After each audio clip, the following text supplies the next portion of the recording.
사도행전. 앞 영상에서 누가는 부활하신 예수님이 어떻게 온 세상의 왕으로 높임받으셨는지 보여주며 사도행전의 문을 열었습니다. 예수님은 성령을 보내사 그분을 따르는 자들 안에 거하실 것이며, 그러면 그들이 능력을 입어 그분이 다시 오실 날까지 열방에 복음을 전하는 증인이 될 것이라고 약속하셨습니다. 그 후 성령이 임하시고 구약의 예언대로 예수님을 따르는 자들이 새 성전으로 세워지면서 예루살렘에서 복음 전파가 시작되었죠.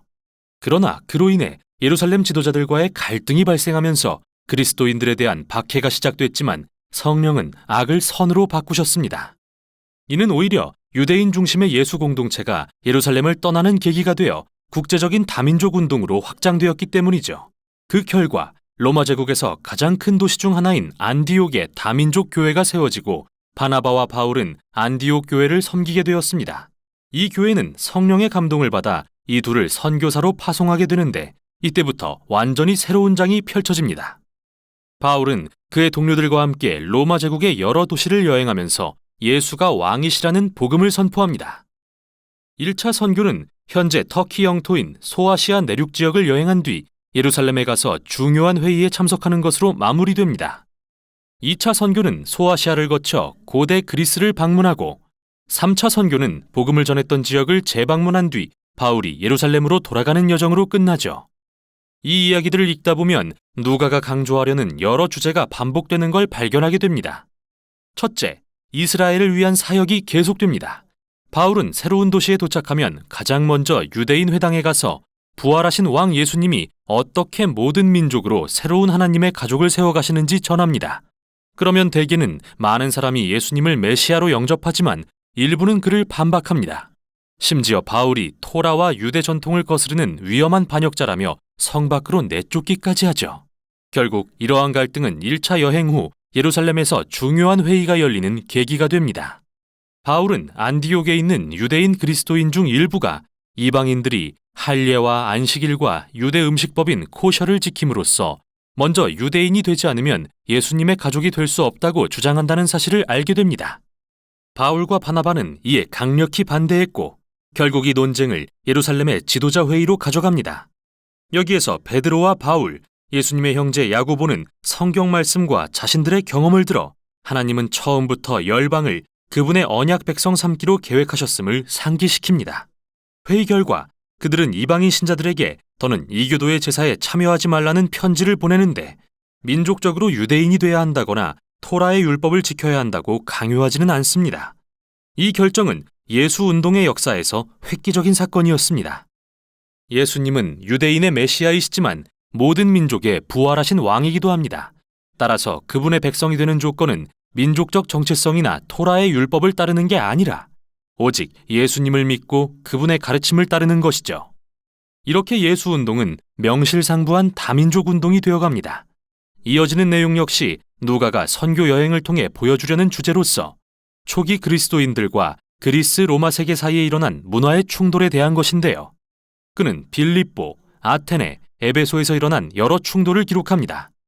바울은 예수님이 유일한 하나님의 본체이자 온 세상의 왕이시며 온갖 이방신과 우상들의 무력하고 헛됨을 드러내시는 분이라고 선포합니다. 이에 그의 설교는 로마의 사회 질서를 파괴하려는 걸로 간주되기 일쑤고, 그는 위험한 사회혁명가라는 혐의를 받죠. 로마인들의 어떠한 문화적 인식 틀로도 유일신을 믿는 다민족 공동체인 그리스도인들을 도무지 이해할 수 없었던 게 분명합니다. 고대 사회에 그런 공동체는 전례가 없었기 때문이죠. 이는 단순한 의혹에서 그치지 않는데요. 누가가 반복하는 또 다른 주제는 바울과 그리스도인들이 얼마나 지속적으로 로마 황제에 대한 반란, 심지어 반역죄로 고소당하는가입니다. 사람들은 바울의 말을 똑똑히 들었습니다. 분명 예수라는 다른 왕이 있다고 선포하는 걸요. 또 그들은 그리스도인의 생활 방식이 로마의 문화적 가치에 대한 도전임을 분명히 보았습니다. 그러나 로마 관리들이 바울을 붙잡아 신문해봐도 어떠한 위협도 찾을 수 없었고, 그는 매번 풀려나죠. 세상에 비친 초기 교회의 역설적인 모습이 이 이야기들에 드러나는데요.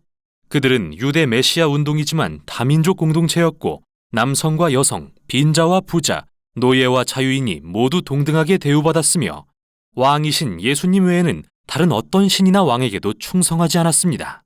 그래서 그들의 존재만으로 로마 문화의 핵심 가치들이 뒤집히고 맙니다. 하지만 그들이 군사적 위협이 되지 않은 이유는 예수께서 평화의 사람이 되라고 가르치셨기 때문이죠. 바울과 그리스도인들을 고소할 수 있는 죄목이 있다면 당시의 질서 체계에 순응하지 않았다는 것뿐입니다. 이 책의 끝단락은 예루살렘에서 로마까지 전파되는 바울의 증언에 다시 초점을 맞춥니다. 그가 선교 여행을 마치러 예루살렘에 돌아왔을 때 이미 그에 대한 여러 소문이 돌고 있었습니다. 바울이 이스라엘을 배반했다고 믿는 유대인들이 그를 공격하고 이걸 본 로마 군인들은 그가 이집트에서 온 테러범인 줄 알고 그를 체포하여 바울은 재판을 받게 됩니다.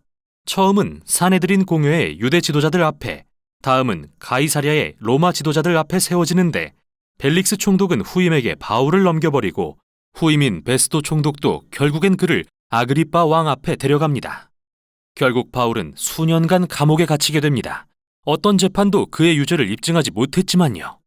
그가 한 거라곤 부활에 대한 그의 소망이 왕이신 예수를 통해 성취되었다고 선포한 것뿐이어서 결코 범죄라고 보기도 어렵지만 로마의 법체계상 이 시점에 그를 돌려보낼 수는 없었기에 바울은 로마 최고법정에 항소하기에 이릅니다.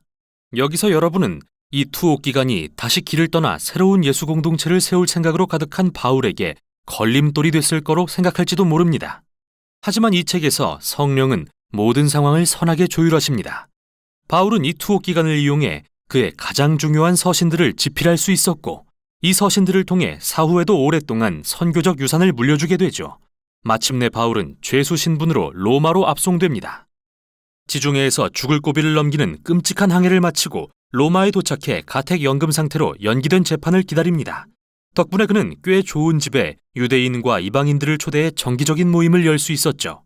그러고 나서 사도행전은 바울이 아무런 방해도 받지 않고 아주 담대하게 하나님 나라를 전하고 주 예수 그리스도에 관한 일들을 가르쳤다는 말로 끝을 맺습니다. 모두 로마 황제의 코앞에서 말이죠. 하나의 책인 누가복음 사도행전은 단지 예수님과 초기 교회의 역사 이상의 많은 내용을 담고 있는 책으로서 어떻게 하나님 나라가 예수님의 삶과 죽음과 부활을 통해 하늘에서와 같이 이 땅에 도래했는지 보여주고 있습니다. 그분의 영이 오셔서 교회가 능력을 받아 예루살렘에서 땅끝까지 이르러 증인이 되게 함으로써 말이죠. 또 누가는 이야기를 전하면서 왕이신 예수님에 대한 믿음이 어떤 모습인지 많은 예를 제시합니다. 그것은 부활하신 왕 예수 그리스도의 복음을 말 그리고 행동으로 전하는 것이며 온갖 종류의 사람들이 모인 다양한 예수 공동체를 세워 모두 동등하게 대우받고 왕이신 예수님께 충성하며 그분의 가르침을 따라 사는 것을 의미합니다. 그리고 이 모든 일은 앞서서 이끄시는 성령의 능력과 인도를 신뢰함으로 이루어집니다. 이게 바로 사도행전이 전하는 내용입니다.